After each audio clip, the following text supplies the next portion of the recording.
They've gone upstairs. Thank you. So when the lights go on, I've got the foot in the air. I'm ready to make my decision. टांगे काम क्यों नहीं करती मैंने घंटे king कौन करेगा किंग कर लेगा कौन करेगा कौन करेगा किंग कर लेगा।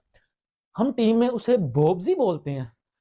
बहती हवा सो तो घंटा हमारा तो वो 3 महीने से नाक में दम कर दिया था तुमने साले, और कुछ सुनाई नहीं दे रहा था, किसी को कुछ दिखाई नहीं दे रहा था। ऐसा लग रहा था कि पता नहीं बीबीएल के अंदर ये उसको जॉर्ज कॉलोनी खेलने के लिए जा रहा है। अबे भाई वो कनौली ने कितना अच्छा कूपर कनौली ने कितना अच्छा खेला। अच्छा आज कमाल देखो, अबे वो फेल हुआ, उन्होंने 11 में 113 बनाया, हार गए। ये फेल हुआ, इन्होंने 212 किया, जीत गए। तो कहने की बात ये है कि इन दोनों की नौसत के बावजूद टीमों ने रन तगड़े बनाए। देखिए रिजवान ने बैटिंग तो करनी नहीं, दुआ करानी है। मैंने आपको पहली एक पंचलाइन दे दी कि ये सिडनी सिक्सर्स को सिडनी सिंगल्स करके आएगा। बिल्कुल मामू बना हुआ है मैनेजमेंट के सामने, कुछ समझ ही नहीं आती उसको, ना उसको बॉलिंग चेंजेस का पता लग रहा है, ना उसको ये पता लग रहा है कि मैंने डिसीजन कैसे लेना है। वो मेरे ख्याल में जैसे 10वीं क्लास का बच्चा नहीं होता, 10वीं साल स्टूडेंट होता है, उसको बता देते जाके ये करके आ जाओ अंदर, वो करके आ जाता है। भाई बाबर आजम ने बिग बैश लीग के अंदर इतिहास रच दिया है। ये क्या सुन रहा हूं मैं। पाकिस्तान का नाम डुबो के रख दिया है वहां पे बिग बैश लीग के अंदर। अब आए ना लाइन पे। पहला और आखिरी बिग बैश होगा बाबर के लिए और रिजवान के लिए। आज कल गिलक्रिस्ट ने क्या बात बोली है पता है? वार्नर और गिलक्रिस्ट कमेंट्री कर रहे थे, तो वार्नर ने गिलक्रिस्ट को पूछा कि बाबर आजम कैसा लग रहा है खेलते हुए आपको, तो गिलक्रिस्ट की वर्डिंग थी T20 खेला टेस्ट मैच की तरह। लेकिन बाबर आजम को क्या करना चाहिए, अब क्या करें? अगर आप बाबर आजम के मुशीर हो तो आप क्या मशवरा देंगे? देखिए मैं बाबर आजम को तो नहीं अपने पे रख के ये बात कर सकता हूँ कि अगर ये चीज़ें मेरे साथ होती, ठीक है, और मेरी अगर इतनी परफॉर्मेंसेस होती और मेरे साथ ये एटीट्यूड होता, मैं ज़रूर कोई ना कोई ऐसे फैसले करने की कोशिश करता या कुछ अरसे के लिए इंटरनेशनल क्रिकेट से दूर होता। सवेरा अगर हकीकत की निगाह से देखी जाए तो ये बीबीएल जो थी वो पाकिस्तान की क्रिकेटर्स के लिए ग्राउंड ख्वाब साबित हुई। आप वो भूल गए कि जब शाहीन शाह अफरीदी ने 2 ओवर और 4 गेंदें की थी तो अंपायर ने उन्हें जो है बॉलिंग से रोक दिया था कि खतरनाक है बैट्समैनों के लिए। फिर उसके बाद जिस तरीके से रिजवान को रिटायर आउट किया गया, जिस तरीके से बाबर आजम और स्टीव स्मिथ के दरमियान मामला हुआ, बाबर आजम उसके बाद वाले मैच में भी सिर्फ 1 रन बनाकर आउट हुए। एक स्कोर करके आउट होता इसी कहते चलो 99 तो 100 मिस हो गया, 90 10 स्कोर करता इसी कहते 90 तो 100 स्कोर मिस हो गया, 90 रन से 100 मिस हो गया।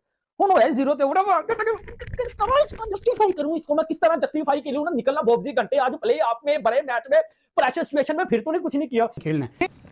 बाबर भाई जो हैं हमारे आज फिर अंडा 0 duck Sydney Sixers versus Perth scorchers qualifier, first qualifier, और बॉबी भाई 2 गेंदें खेली हैं टोटल। पहली गेंद को ऑफसाइड के ऊपर खेला, दूसरी गेंद के ऊपर स्टंप आउट हो गया, अल्लाह खैर सल्ला, और 11 मैचेस हो गए हैं बॉबी भाई के बीबीएल के अंदर। और आजम भी ज्यादा टाइम नहीं लगा रहे हैं बैटिंग करने के अंदर, आते हैं और चले जाते हैं, कभी 7 बॉलों में 1 रन, कभी 2 बॉलों में 1 रन, कभी डक, कभी कुछ, कभी ये कभी वो। सो बिग बैश में भाई एक और मौका है बाबर आजम के पास वो फ्लूक इनिंग्स लगाने का, ताकि वो नैरेटिव बिल्डिंग हो जाए T20 वर्ल्ड कप 2026 की सिलेक्शन के लिए।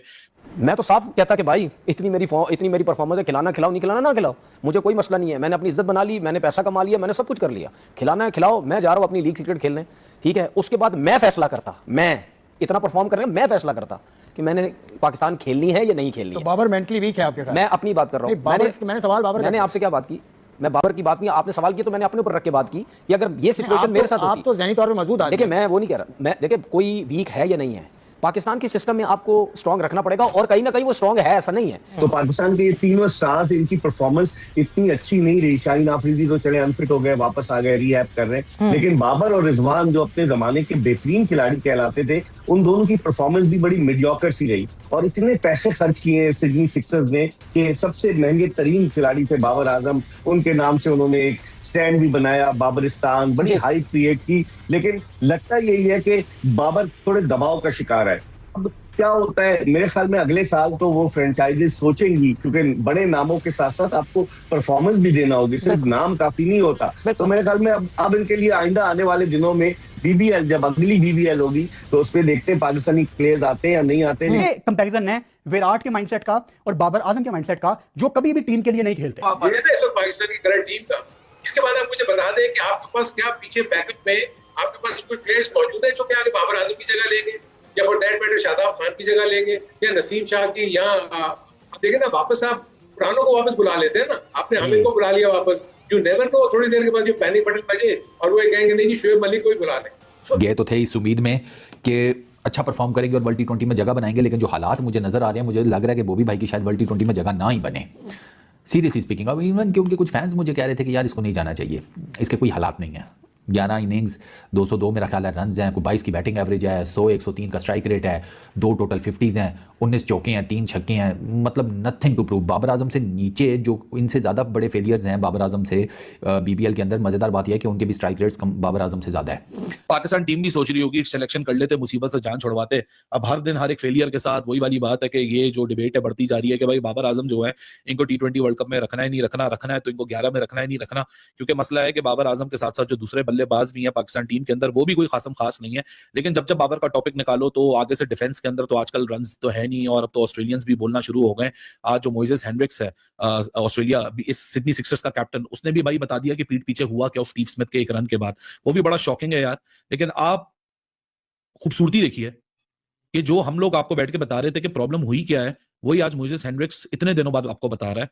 उसकी रीजन मैं बताता हूं, वो ये मुझे लगता है क्योंकि जितना मैं ये कह सकता हूं जितना गंद उसके ऊपर उछाला गया सोशल मीडिया के हिसाब से, जितना बुरा भला, जितना पर्सनल अटैक उसके ऊपर किए गए पिछले कुछ 4-5 साल से हो रहे हैं, उसने आज दिन तक मीडिया में आके बात नहीं की। उसने कभी भी मीडिया में आके मेरी वजह से रोजी रोटी चल रही है तो चलती रहे। कह चुका है, मैंने सुना वो कह चुका है, लेकिन वो नहीं आता सामने। तो इसका मतलब कहीं ना कहीं स्ट्रांग तो है।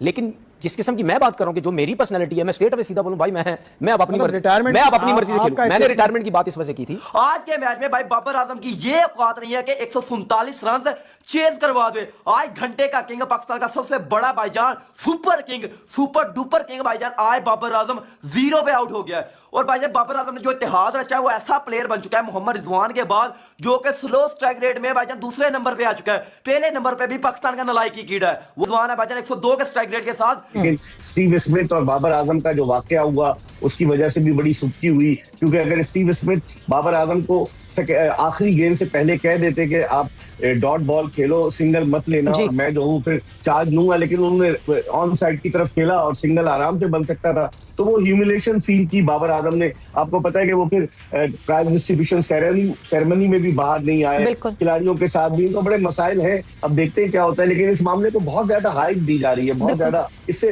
पाकिस्तान की जो है सुक्की हो रही है, बदनामी हो रही है। बाबर आजम का फैन होना दुनिया का सबसे मुश्किल काम है भाई साहब, और स्पेशली जिस किस्म की बाबर आजम की फॉर्म चल रही है, ये जन्नत वाजिब करने वाली गल हो गई है। बाबर भाई जो हैं हमारे आज फिर अंडा 0 duck Sydney Sixers versus Perth scorchers. जो नए क्लिप्स दिखे हैं कमिंग इन फ्रॉम ऑस्ट्रेलिया, जहाँ पे हमारे लेवल ही और है, तब गए हैं बाबर आजम साहब, और वो विकेट छोड़ के जा रहे हैं, और आउट होके जिस तरीके से वो he was angry when he was leaving. What do you think about that? I think जितने भी मेरे इंडियन दोस्त हैं, क्या आपने कभी गैंडे का नाम सुना है? नहीं सुना होगा, मैं आपको बताता हूं। क्या आपने कभी बकरी का नाम सुना है?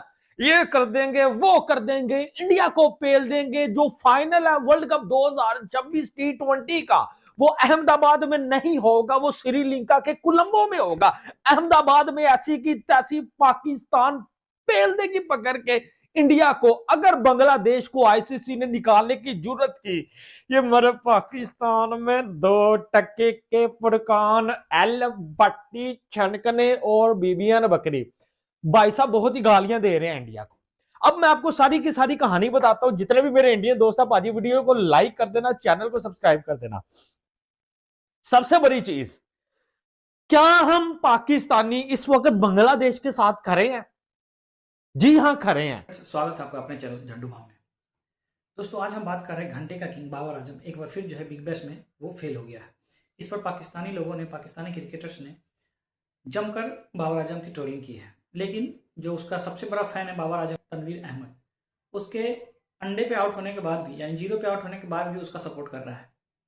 लेकिन पाकिस्तानी मीडिया जो है वहीं बाबर आजम को इतना ट्रोल कर रही है कि अगर आपसे खेला नहीं जा रहा, तुमसे खेला नहीं हो पा रहा, तो तुम बिग बैश छोड़ करके वापस आ जाओ, क्यों पाकिस्तानियों का नाम खराब कर रहे हो। इसी से रिलेटेड मेरा वीडियो है, देखिए इस वीडियो को, छोटे से वीडियो क्लिप को, और एंजॉय कीजिए। और प्लीज़ मेरे चैनल को लाइक और सब्सक्राइब कीजिएगा। अगर मेरा वीडियो पसंद आता है तो इसको शेयर कीजिएगा और सब्सक्राइब भी जरूर कीजिएगा। धन्यवाद फ्रेंड्स।